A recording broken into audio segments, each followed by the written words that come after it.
let me just show you. Let us say that take the three instructions. Say clear screen, and let's say add immediate to the registered B5, and let us say that add from memory addresses x plus 1 to x. Now clear screen does not take, here in this our scheme here, it does not take any operands. So in one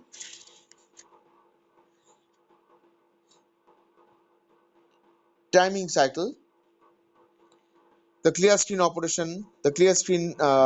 operation code for clear screen will be brought in, and immediately the computer will know that this does not, because obviously it has the opcode and the tables for it. Immediately from the table, from its knowledge of this, it will know that there are no more operands involved with clear screen, so that this is the only timing cycle that will be necessary.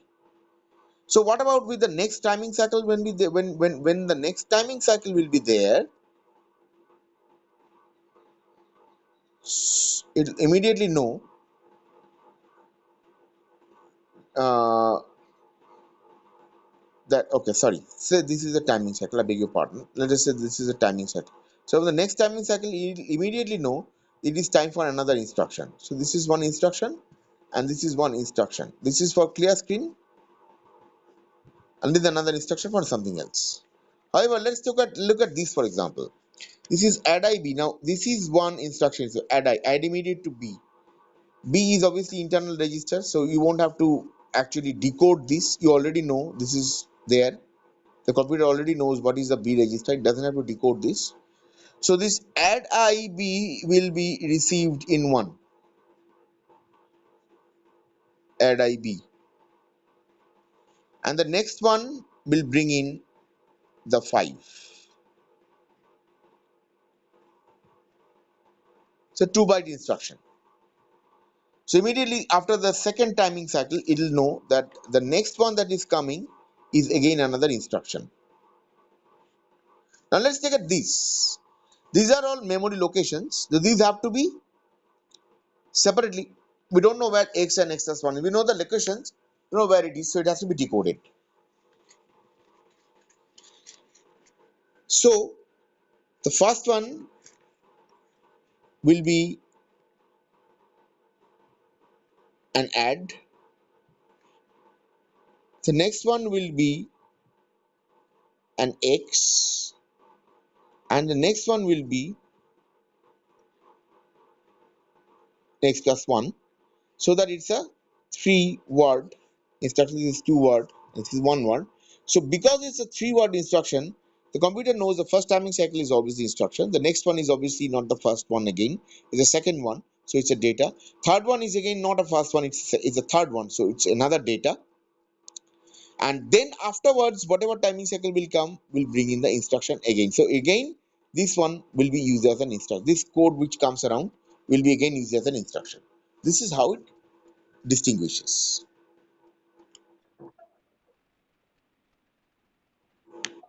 Yeah, if your architecture supports ternary operations, then it can have, in fact, it can have 5, 6, 10 different operands. If your architecture allows that, then in that case, the timing cycles will also have to be adjusted accordingly.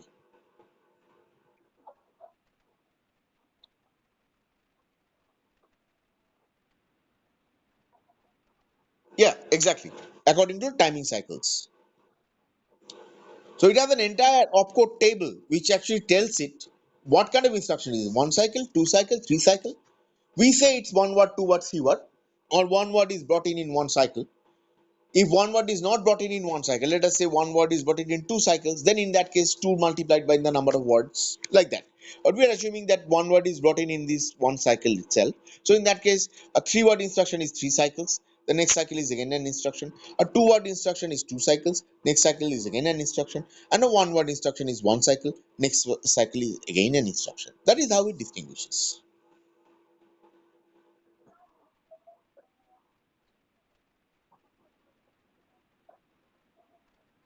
Obviously, that is what I've been telling you.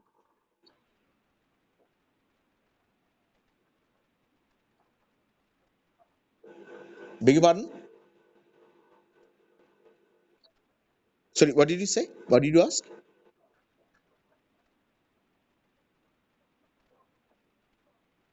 Play a song. Okay, yes. Yes, well, I mean that is a higher level operation, so it has to be brought down into smaller level operations. Playing song would not only mean definitely mean that it would have to identify the file type, it would have to identify the action type, it would have to identify the particular application that is to be used. That application will have to identify the kind of the media interface that it is going to use, the device that is going to be used, the device peripherals that are going to be pressed into action, the input output controllers that have to be pressed into action, and if there is a separate processor for this thing, if there's a separate processor for media, it will have to relinquish control to the processor. There's a lot of instruction that goes on just for playing song. So but yes, obviously those have to be broken down one after the other, so that has to be built in into the architecture itself. The what happens is that the program, it when you say play song, so on and so forth, the your application program brings down ultimately, whether it does it itself or it takes the help of an assembler at some end, or a compiler or an interpreter at some end, by taking help of the microcode that issues instructions ultimately to the hardware, whatever. So ultimately it has to be brought down to these atomic level instructions, which are then executed one after the other, and they run like this.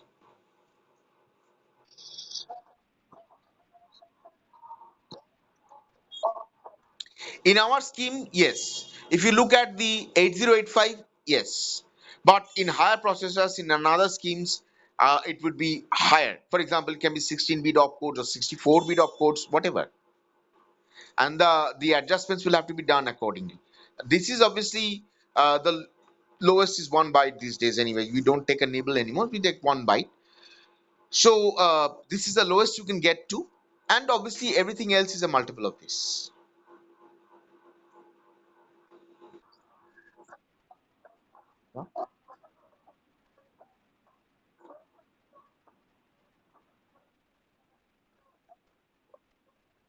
Yeah. Right.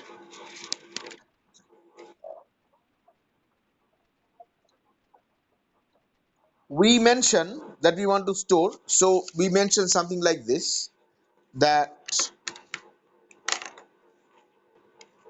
add I 54 store a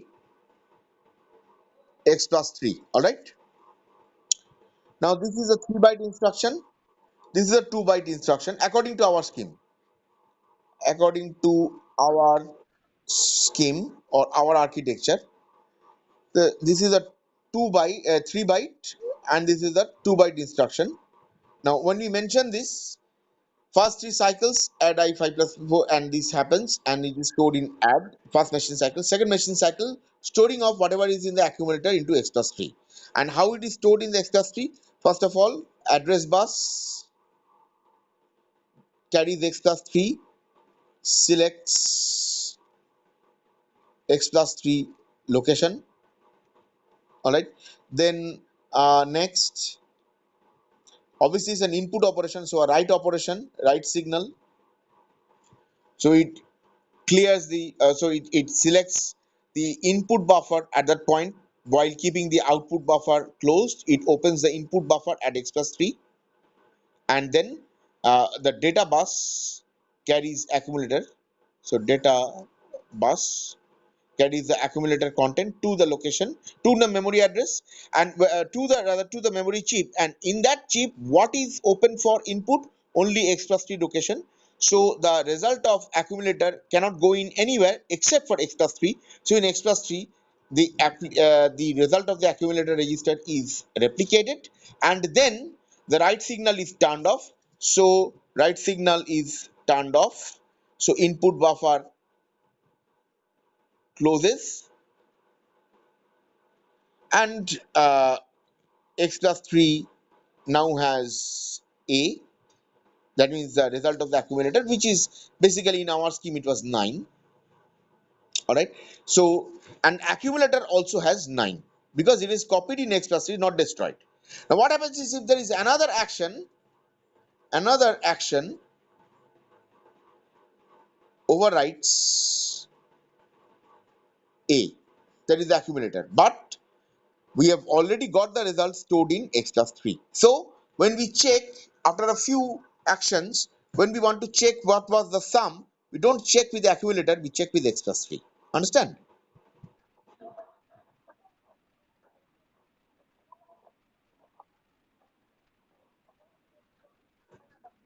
Because store A is 1. Store A is 1. See, A is an internal register, so store A will immediately open up A for this one instruction will open up A for storage.